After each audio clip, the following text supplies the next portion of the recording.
الصلاۃ والسلام علیک یا رسول اللہ وعلی آلک و اصحابک یا نور اللہ۔ آج کی یہ ویڈیو شعبان کے وظیفے کے بارے میں ہے، جو کہ پورے مہینے کے لیے ہے۔ چینل پر اگر آپ نئے ہیں تو چینل کو سبسکرائب کر دیں اور بیل آئیکن کو کلک کر دیں۔ چلیے ویڈیو شروع کرتے ہیں۔ شعبان کا وظیفہ۔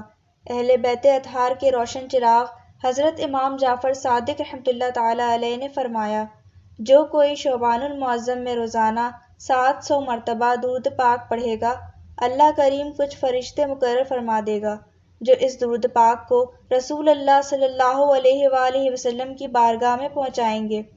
اس سے رسول صلی اللہ علیہ وآلہ وسلم کی روح مبارک خوش ہوگی، پھر اللہ پاک ان فرشتوں کو حکم دے گا کہ اس درود پڑھنے والے کے لیے قیامت تک دعائے مغفرت کرتے رہو۔